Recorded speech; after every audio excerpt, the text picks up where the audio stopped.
June, July, and August. Come back, and in September, I'm trying to get the Okmulgee Indigenous celebration, someone from the Okmulgee, to come and talk to us about the Indians and the time during the Americans here in Georgia along the rivers. In October, I have someone coming to talk about a different perspective of the Battle of Kettle Creek. And then November, I'm trying to get someone to do a speak about how they celebrated Christmas during the Revolution. There. This weekend in Augusta. Yes. Living History Park. Yes. Under the crown. I'll get with you. We'll put an email together and send that out as well. Oh, so that is that.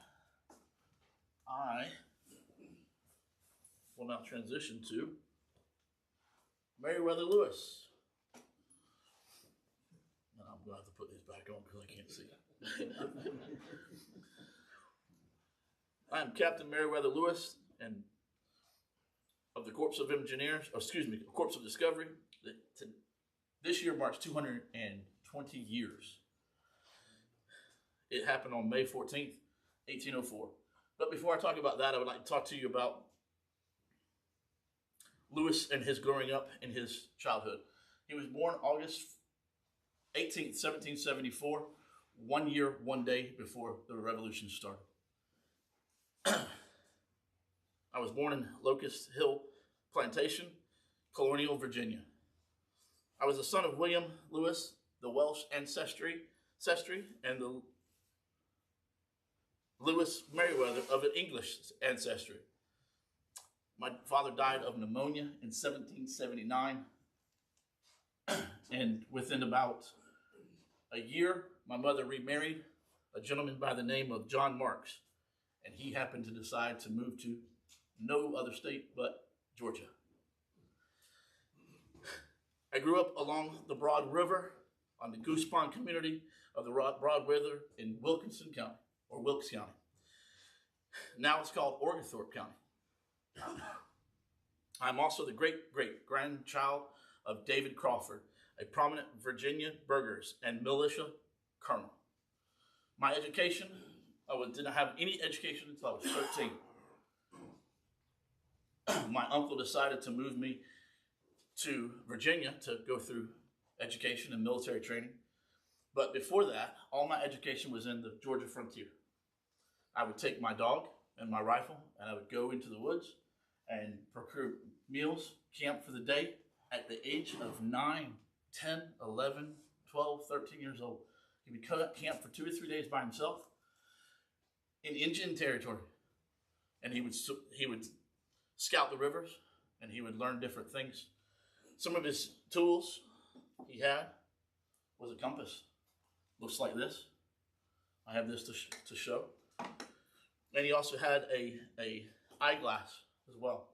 These come in play later on as well.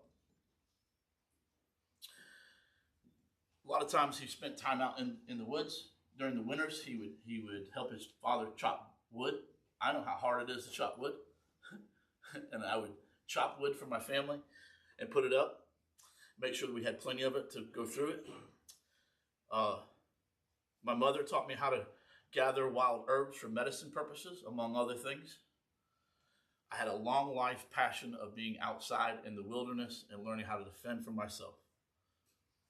At the age of 13, I went back to Virginia for my education by a private tutor, my father's brother, Nicholas Lewis, and he became my guardian.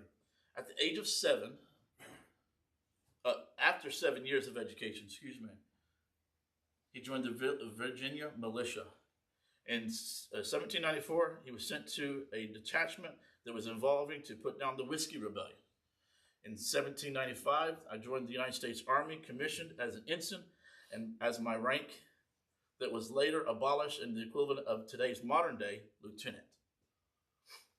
By the 18th century, 1800, I rose to captain and ended my service there in 1801. Among other commanding officers was William Clark, a friend of mine, who would later become my companion in the Corps of Discoveries. My military aspirations.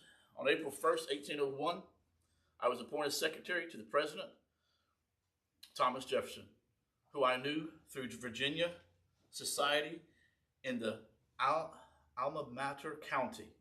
I resided in the presidential mansions and frequently conversed with various prominent figures in politics, the arts, and other circles.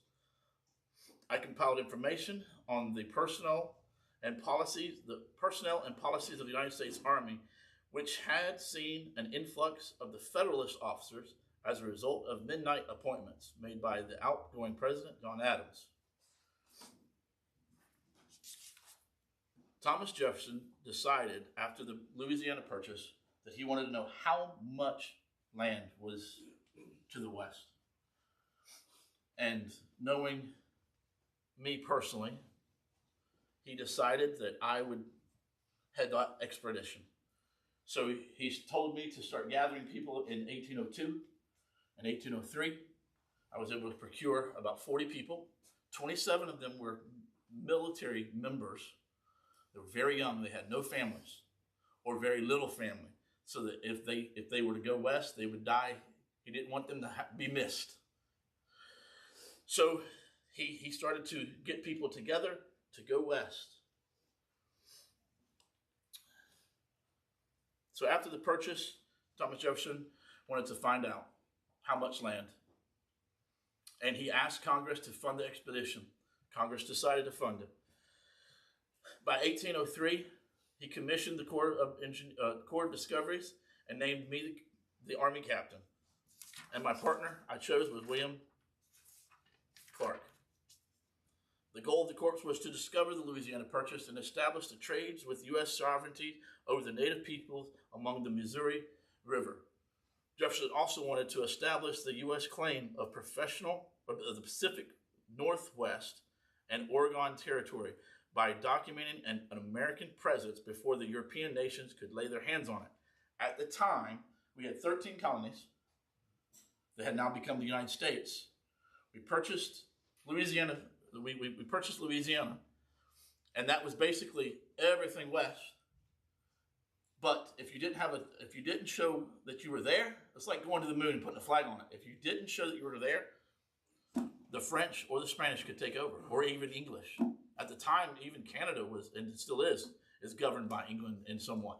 So they needed to establish how much land are we going to take and make sure is America. So that was what his job was.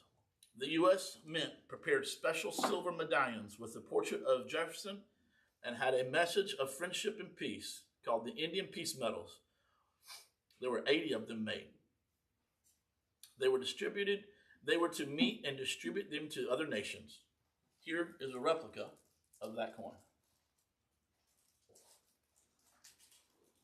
On one side it has President, and on the other says peace and friendship, and it's a handshake with two peace pipes. Wasn't it featured also on one of the quarters when they were doing quarters? It was featured on the back of one of the quarters, and it's actually on our nickels. I believe there's a nickel that had it as well. What was the real one that size, or was it the big size that sometimes I see in pictures? So, what I have been able to establish, or at least the known archaeology of it, I don't think there's any left. When they were, all 80 of them were given out, right? They were given out to chiefs or Indian prominence, people that were of importance. They would melt down silver, so they most likely melted it down and used it for other things. Right. So as far as they can tell, they don't have the original minting of it. It was a pocket-sized coin. Okay. I think the other ones may have been plaques that he could put along the way, but they have never been found. Gotcha. How far west was the expedition going to go? The total mileage was 8,000 miles. Wow. He would travel 8,000 miles. That would be going and coming back. I looked that up when I was doing all this stuff, and it seems crazy, but it's not like he went from Georgia or Louisiana straight out. No. He went up and over and had to backtrack. And so the entire journey of what he had, he did 8,000 miles. Yep, to try to get there. Now, when you think about how the U.S. is structured today, Yes. how far west equivalent did he go? Did he get beyond Missouri? He went all the way to California. Oh, all the way to California? Yeah. Beside the ocean? Wow. Yeah, his last fort was in Portland, wasn't it? It was in Portland. Yep. Okay, wow. He would have went all the way to he got to see the Pacific Ocean.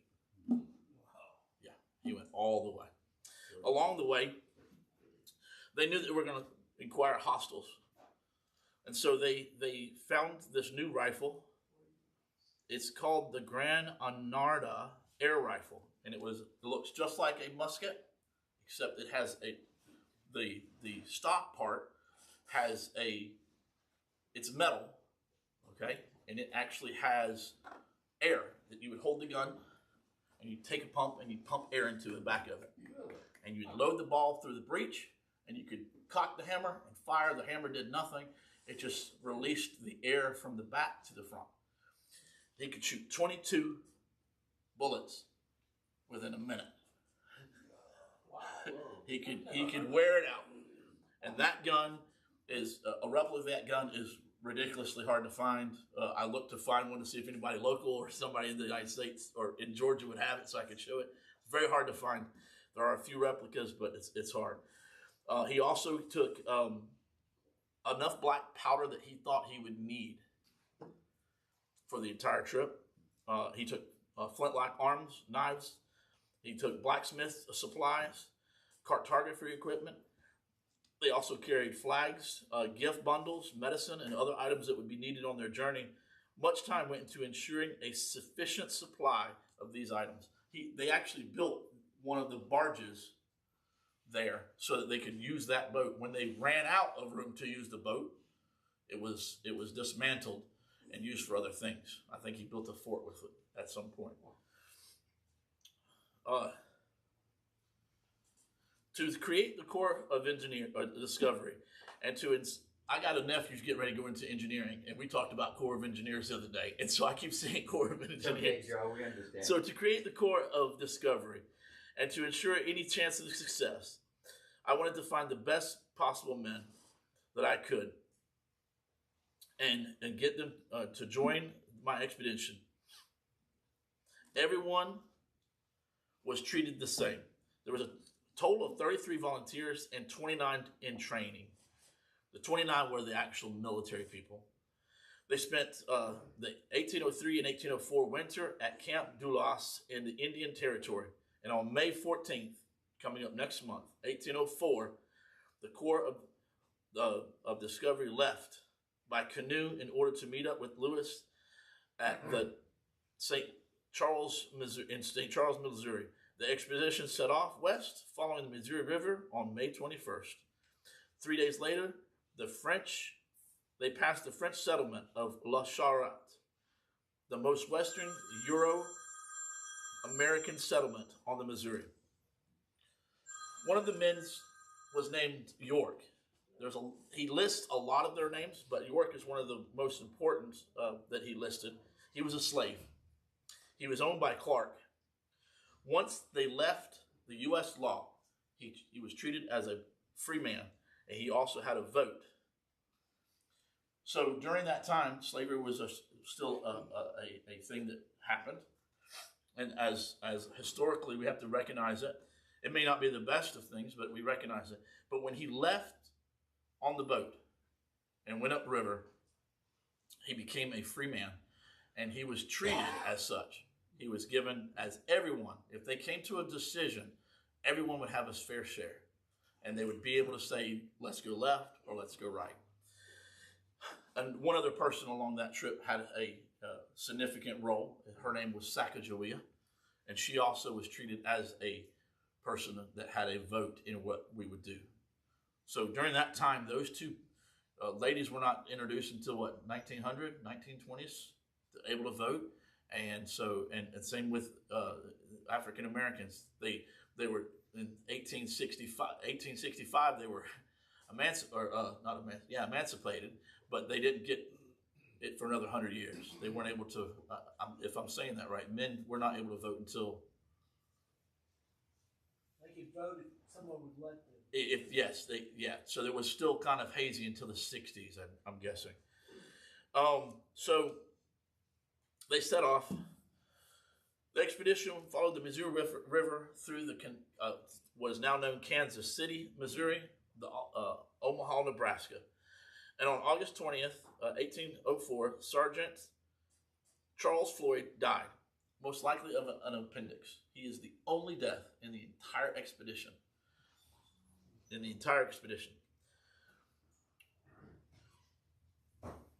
Now, was most of the travel by wagon? No, it was actually by boat. And then when they got to the Rockies, they had to pull the boats over and go down the little streams, and they'd pull the boats up. They would portage throughout all these mountains ranges until they came to another place, and they'd put in water, and they'd go and then realize that this is a lake, not a river, until they found things that they kept heading west. That was it. That's incredible. It's incredible. There's not a movie of it, but there are some History Channel documentaries that are on YouTube that are very easy, about 45 minutes to watch, and they talk about those portages and how I've carried just a kayak over a portage a mile.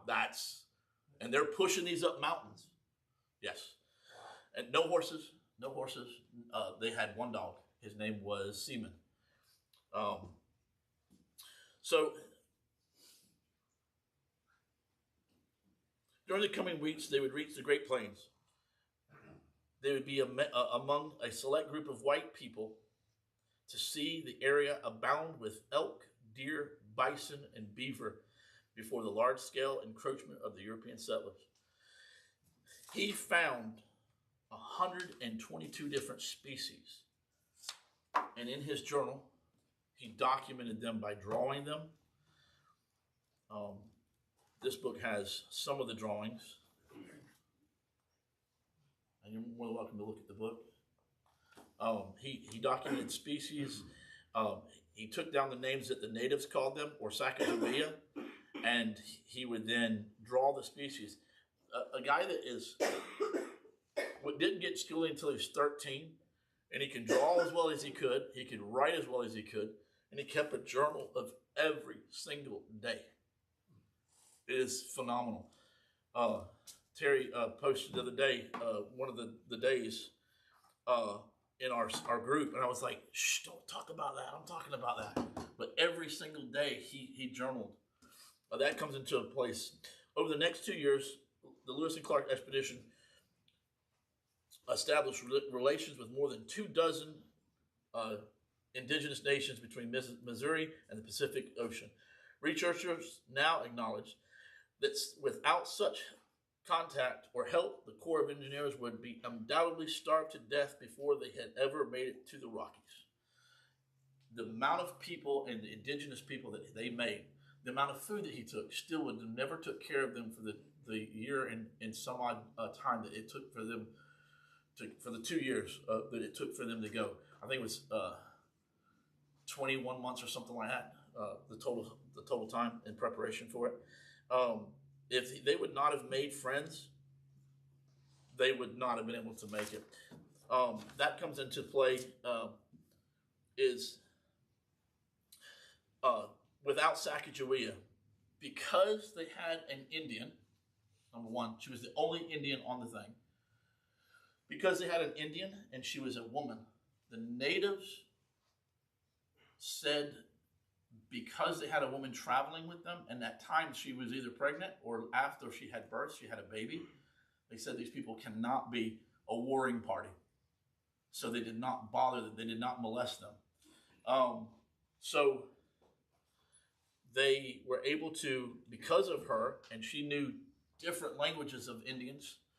She was married to Charbon. There's a whole set of figures back here of Mary Lewis, Clark, and Sacagawea, York, and then Charbon, the Frenchman.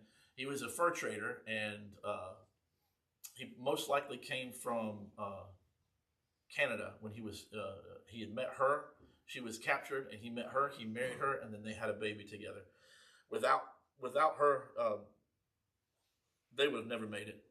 Without other Indians being able to be friendly to them, they would have been killed or sometime when they went over the Rockies. He originally hired him as the translator, but he didn't know the languages. He didn't. She did. She was. That's exactly right. During the expedition, they were in some really rough rapids, and she was holding onto the baby, and his journal falls overboard.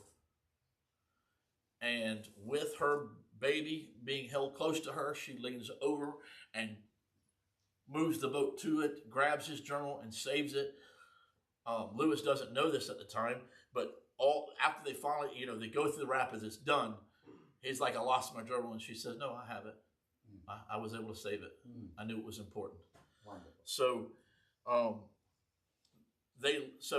when they couldn't take the boats any longer or any further, they would leave them to hope to be able to come back to them and get them in return. So there were times that they did not use the boats and go over the Rockies, and they had left them in certain places to be able to use them as they returned.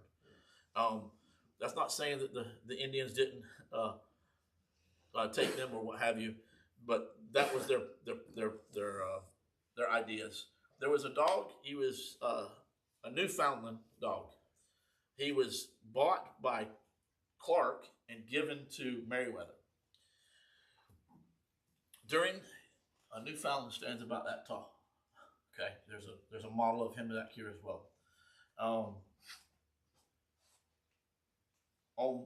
There was a couple times when they would meet Indians, they were at awe of a black man. First of all, they just were just in amazement. He was huge. That's what he was probably 6'5", 6'4", something like that.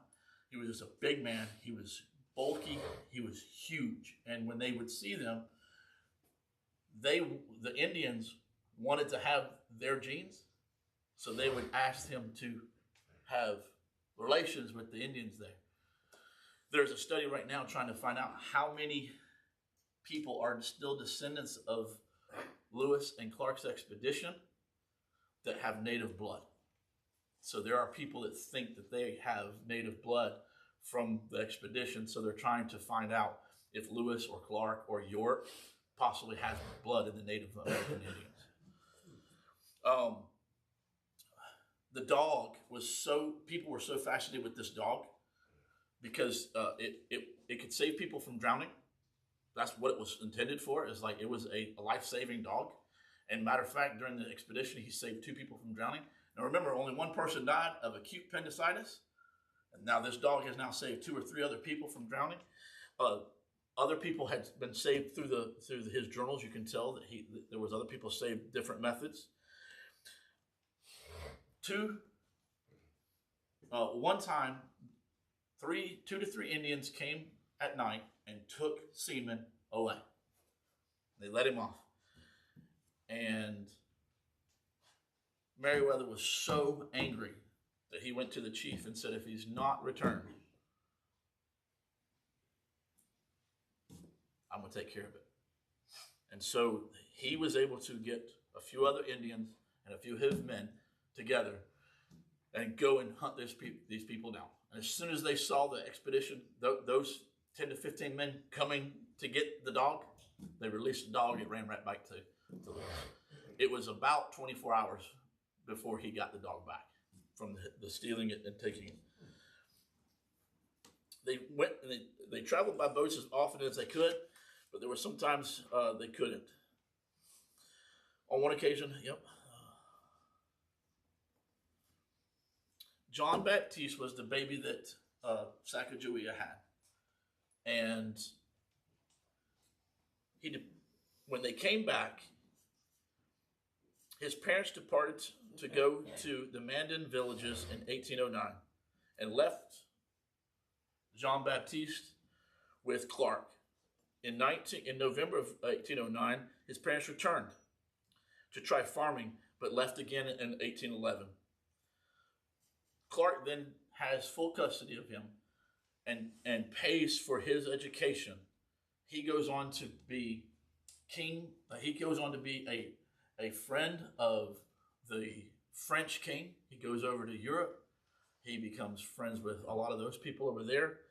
And then he comes back to the United States and sets up a store. He comes back and lives with Clark at his storehouse and tries to become more of a member of society, as in giving back to the society, trying to live like his parents would have lived. His parents tried to go and live with the Indians, become the trader or the trade during the trade, the fur trades, and then they tried to do farming, and they just never could settle down. I think it was just two different worlds, and then the world was expanding so fast and rapidly, trying to decide what to do and how to do it. They decided that the best thing for him would be to live there. This is I showed y'all, this is a tool that he would have used. If you know anything, a lot of our presidents were land, what is it called? Surveyors. And so to survey, you would need one of these, and you would need a sextant, a compass. And he surveyed, he wrote pictures, he wrote a diary, all this, and he had only started learning to do this at the age of 13. It's just amazing how much he was able to do. This is a functioning one, so you can look at this and this. Does anybody have any questions about the expedition? At that time, how much was invested in the expedition? Money wise? Yeah. I think I read somewhere about $4 million at the time. Which is a lot of money at the time. I believe that's what I read.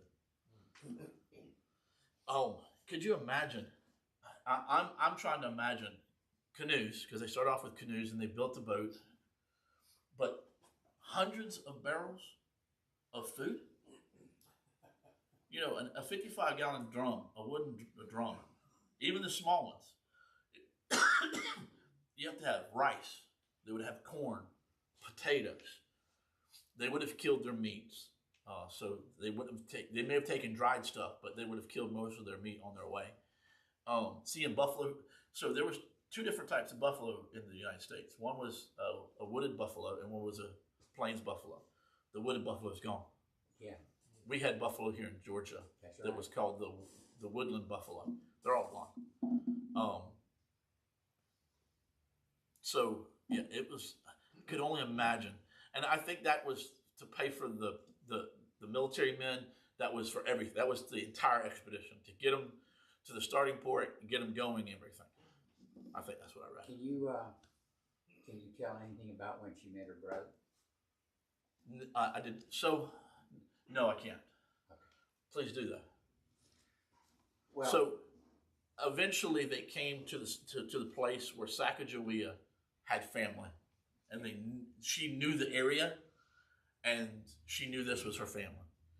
And so I don't know the whole story, because I did more of the expedition and Lewis and Clark, which I never knew. Meriwether Lewis grew up in Georgia for 9 years. Never knew it.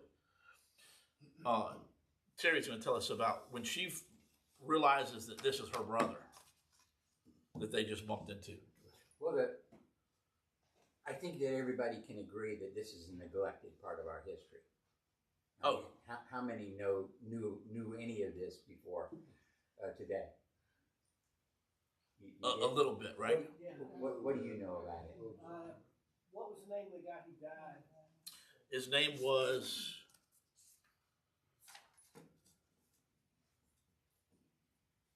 Sergeant Floyd. He's my cousin. He's your cousin. Amazing. Well, see, that's, and so that makes sense. You're from Georgia. A lot of people would have been from Georgia, Tennessee, this area, or even Virginia, because his connections. John James Floyd, who was who actually did some things with Daniel Boone, and from Kentucky, and he's not it wasn't his first wife. His first wife is my grandmother, but it's like his second or third wife. Wow. So that's amazing. Yeah. Wow. That's amazing. Wow. Yep. Yeah, wool is right. Wool, wool, wool. So anyway, I read up about it. Yeah, yeah. So, yeah. Well, I guess what I was meaning is that for the majority of people, we don't have cousins that are part of the expedition, and the schools don't talk about it. The schools do not talk they about it. talk about the Louisiana Purchase, and then they say that Lewis and Clark, but that's it. They don't tell us the details. Yep. And so, I collect GI Joes, and I also like history figures as well. And so I ran across one day these two figures of Lewis and Clark, and I had to have them. But the company that made them didn't, they were gone out of business. So I had to do searching. And I think when Joe got his, you had to do some searching to even find yours, didn't you? Yes, very expensive too. Yeah, very expensive. Anyway, that sparked my interest in trying to learn about this Corps of Discovery and how much of a blessing it was to make our country a better country. The fact that the black man and the woman had the right to vote, that's an exceptional thing that at that time period it's unheard of. So I had to have those figures. And in the process I learned that Sacagawea, we know very little about her. I guess probably one of the things that sparked my interest in her is when they made the coin. You remember they made the coin? Yeah, dollar coin. Yeah. And that got me really interested in wanting to know more about her. Well, I don't know everything about her, but the little tidbit that I remember is that they're going along a river and they can see natives on the other side of the river. And they don't know if these natives mean them good or mean them bad. They just don't really know. And so they continue to follow them. And as they get to a place where the river is closer, the banks are closer, yep. She sees her brother. And she, goes into the water to go and meet him. And he sees her and jumps off his horse. And they meet basically and have like a week or so of rivalry and partying because, this is her. She was captured when she was young, and he hasn't seen her in a long time. And so it was like a reunion of the family. And I didn't do enough study, so I can't answer this. He said there were no horses, but I do recall that she got a few horses from her brother. I'm not really sure what. Let me rephrase that. They didn't take horses to begin with. They came in contact with Indians that gave them pack mules and things like that. Okay, so they weren't able to go over the Rockies with horses. They didn't take them. They bartered for them. Yeah. They had, does anybody know who, what's the British company that does the trades? You're talking about the Hudson. The Hudson Bay. Yeah, that's the oldest company in America. It's the Hudson Bay Company. They had the red wool with the black stripes blankets. Mm-hmm. They wanted to make sure that, and they had like it gift wrap. So they had all kinds of stuff in it and wrapped it up. They would have silver in it. They would have tomahawk heads, tomahawk staffs, spear heads, anything that they knew that the Indians would want in trade. Right. They wanted all the 22 guns that he had brought, but they would not trade none of them. No, there was one time that they were being approached fast and rapidly. Now, the gun doesn't sound like a flintlock, right? Because it doesn't have powder to blow up, but it does have a sound. And he just got one of the guns and started shooting just to scare them off, because he could fire the gun so many times so fast. So he just scared them off. That's right. Now, what tribe was she part of? She was Mandan. Yeah, she was Mandan. Yep, she was Mandan, and she was, for some reason, taken from way out there and then brought back to slavery and here. There had to be some type of significance. There was something that they did it for. She may have been a princess, which a lot of people have said that she may have been. That means that she was the chief's daughter. She spoke at least 5 languages. She knew. Which is completely amazing. I think she knew French, English, and then all the different languages, the 3 or 4, 5 languages that she knew that were Indian languages as well. You know, it's sad that most of us know nothing about her other than the dollar coin. I tried to get some dollar coins today, It is. and I would have brought one. none of the banks had any. I should have asked. I would have brought one. I'm not. I'll read you I've got 5 left that I've kept. I'll read an excerpt from his book. This is the Journals of Lewis and Clark, April 17th, 1805, Wednesday. Lewis says, a delightful morning. Set out on an early hour. The country through which we passed today was much the same as that described of yesterday. There was more appearance of burnt hills, furnishing large quantities of lava and pumice stones. On the latter, some pieces were seen floating down the river. Captain Clark walked on the shore this morning on the starboard side, and did not join us until half after 6 in the evening. He informed me that he had seen the remains of the Asbanola encampment in every point of the woodland through which we had passed. We saw the immense quantities of game in every direction around us. We passed up the river, consisting of herds of buffalo, elk, and antelope, with some deer and wolves. Though we continue to see many tracks of bear, we have not seen but very few of them, and those are a great distance and generally running from us. I therefore presume that they are extremely weary and shy. The Indians' count of them does not correspond with our experience so far. The black bear passed near the Progress on the 16th, which was the day before, and was seen by myself and the party, but he so quickly disappeared that we did not even get to shoot at him. At the place that we halted to dine on the larboard side, we met with a herd of buffalo, of which I killed the fattest as I conceived among them. However, on examining, I found it to be poor, that I thought it unfit for us only to took the tongue. So it was in such bad shape that he could only take the tongue. The party killed another, which was more lean, just before the encampment that evening, and we saw some tracks of Indians who had passed about 24 hours before.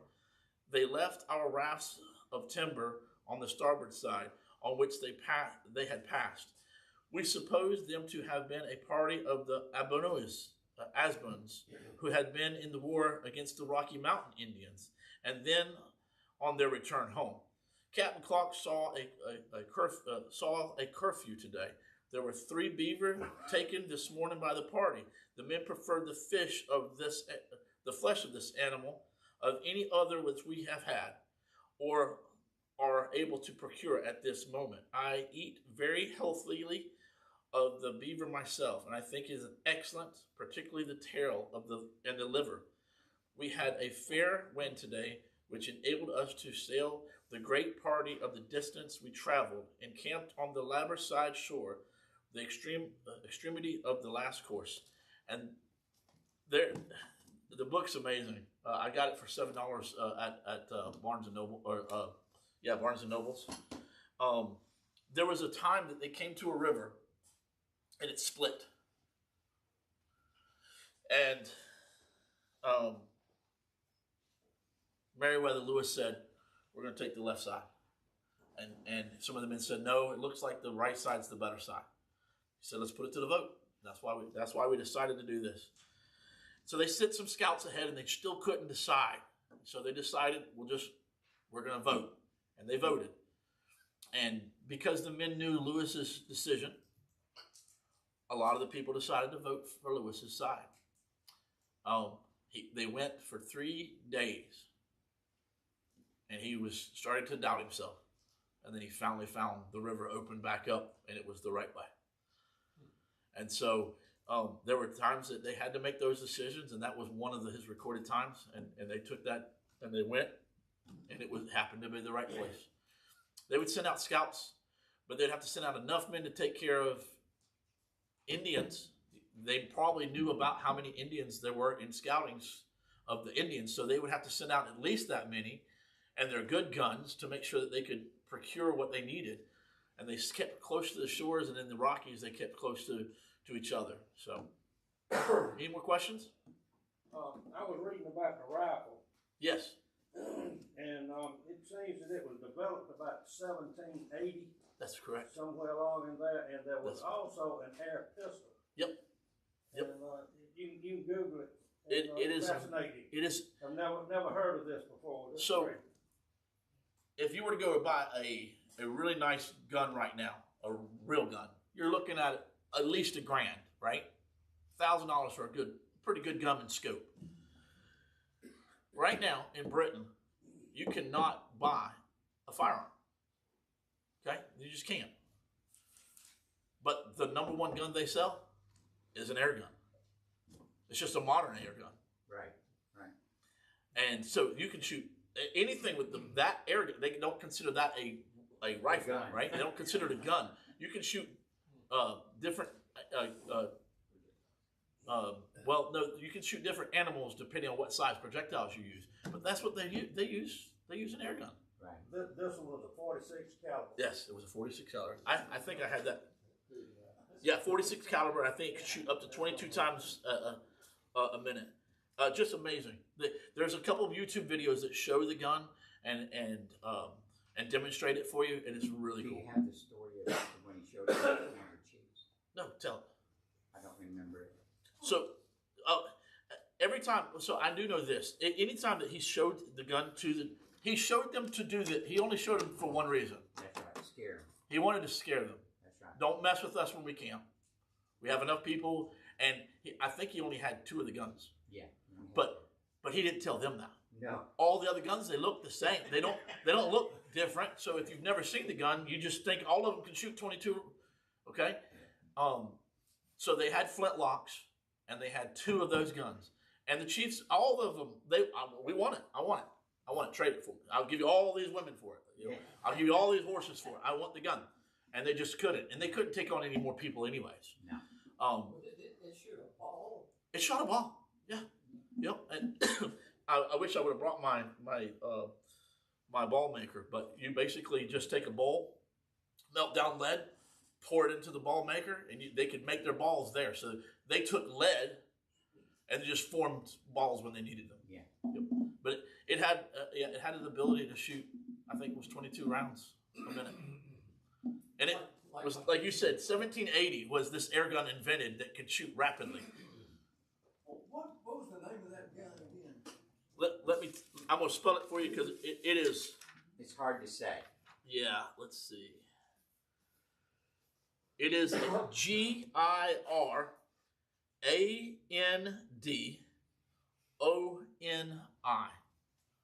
air rifle.